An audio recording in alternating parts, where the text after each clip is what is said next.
फिरात, दादी बाहर क्यों गई हैं और एक ही घर में रहते हुए मुझे किसी ने बताया क्यों नहीं? मैंने कहा था कि मुझे बताए बगैर कुछ भी नहीं होगा, तो मुझे बताए बगैर ये सब कुछ क्यों हो रहा है फिर से? तुम्हें तो मुझे बताना चाहिए था फिरात। इतनी जल्दी तुम्हें मैं कैसे बताता? उन्होंने बस कहा कि गाड़ी निकालो। उन्होंने कहा मेरे साथ कोई नहीं जाएगा, हत्ता कि मीरान भी ना निकले हवेली से। क्या लगता है कि वो शादुल्ला हवेली गई हैं?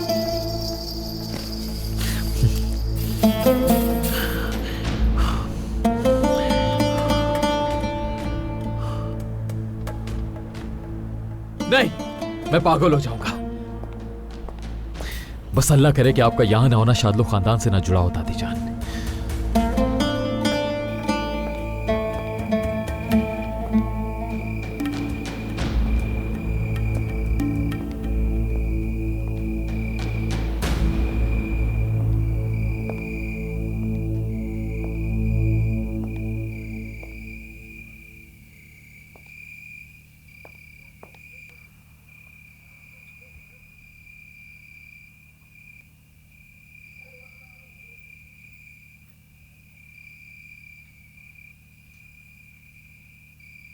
भाईजान, बाबा कहां गए हैं? कितनी देर हो गई अब तक वापस नहीं आए। मुझे बहुत बुरे ख्यालात आ रहे हैं। मुझे भी नहीं मालूम जहान। मुझे लगता है शायद अजीजा ने बुलाया है बाबा को। लड़ाई का पता चल गया होगा। पूरे शहर को पता है इस बात का। मैं कुछ और लोगों को भेजता हूं उन पर नजर रखने के लिए। भाईजान, आप तो जानते ही हैं, हमें उनकी चालों का बिल्कुल नहीं पता चलता। देखें, हमें असलाम बे खानदान पर नजर रखनी ही होगी।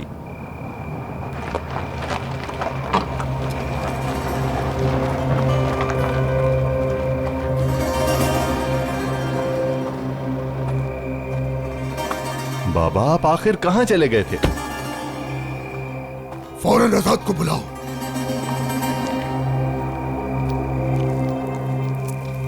आजाद। क्या हुआ बाबा? बाबा, आपने इस तरह आजाद को क्यों बुलाया है? कुछ हुआ है क्या? तुम अपने नाना के जा रहे हो आजाद।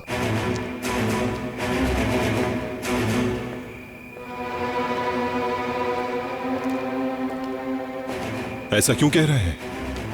यही तुम्हारे लिए मुनासिब है। बात सुने, मैं यहां से कहीं नहीं जाऊंगा। अगर इस शहर से कोई भाग कर जाएगा तो वो है मीरान। तुम मेरे इकलौते पोते हो, तुमसे ही हमारी नस्ल चलेगी। मैं जब तक तुम्हें ना बुलाऊं तुम वापस नहीं आओगे। आप क्यों नहीं समझ रहे?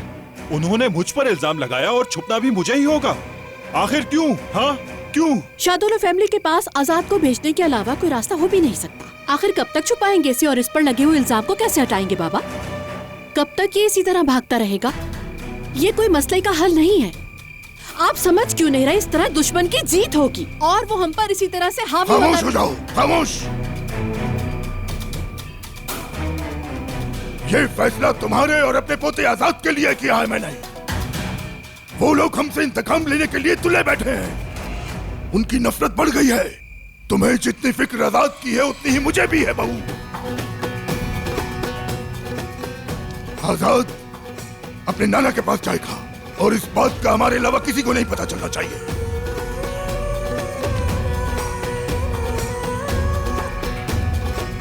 चलो।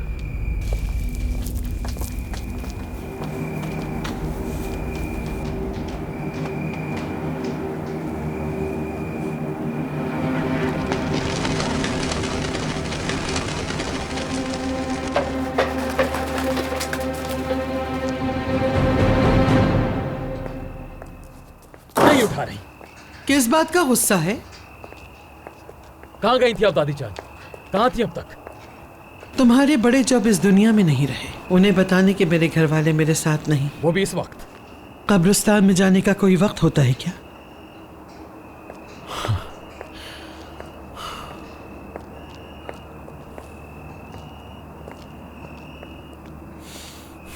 बात सुनो, बाजार में जो कुछ हुआ बिल्कुल अच्छा नहीं हुआ। ये बात बिल्कुल ठीक नहीं हुई कि एक दूसरे पे बंदूक तानी। शादुल्ला अब क्या करेगा ये सोचना नामुमकिन है। मुझे लगता है कि जब तक हालात ठीक नहीं हो जाते तुम्हें यहाँ से कार्स चले जाना चाहिए।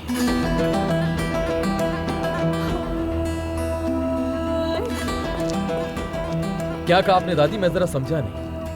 हाँ, कुछ देर पहले तो आप मुझसे इस बात पर नाराज थे कि मैं हवेली क्यों छोड़ कर गया।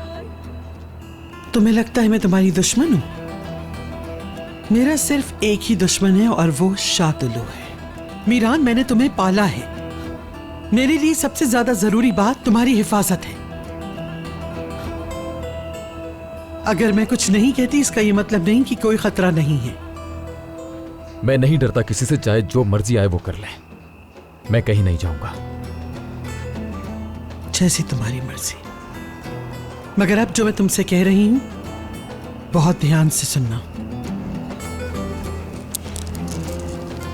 मेहमद से कहो कि लोग पढ़ा दे, कोई परिंदा भी पढ़ना मार सके। फिरात इस काम में कोई कोताही नहीं होनी चाहिए। कोई भी मुझे और मीरान को बताए बगैर इस घर से हरगिज कदम बाहर नहीं रखेगा। ठीक है दादी जान।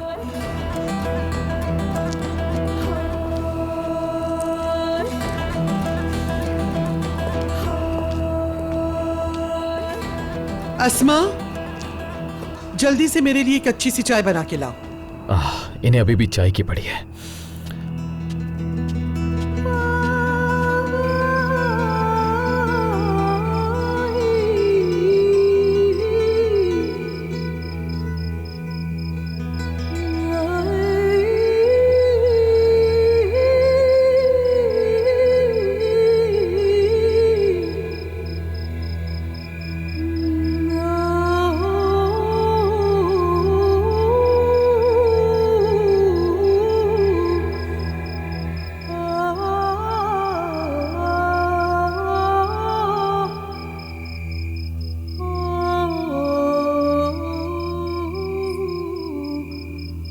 नसू,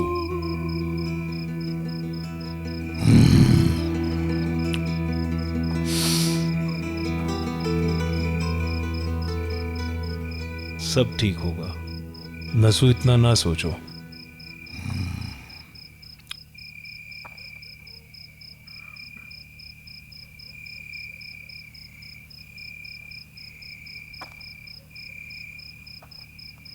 कैसे ना सोचूं यूसुफ? देखो ना कहां पहुंच गया हूं मैं। इतने सालों में तिनका करके जो कुछ बनाया सब बिखर गया। छीन लिया मुझसे मेरा सब कुछ। उसने मेरा घर छीन लिया मुझसे। मेरे बच्चों को मेरे खिलाफ कर दिया। अब ये सब संभालना मुझसे मुश्किल हो रहा है यूसुफ। क्या अल्लाह ताला कोई सजा दे रहा है मुझे? अम्मी मुझे बचाएं!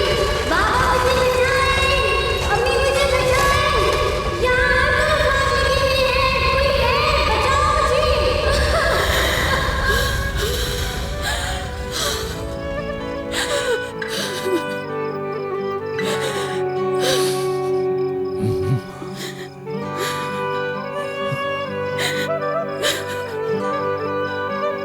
मायूस ना हो नसू।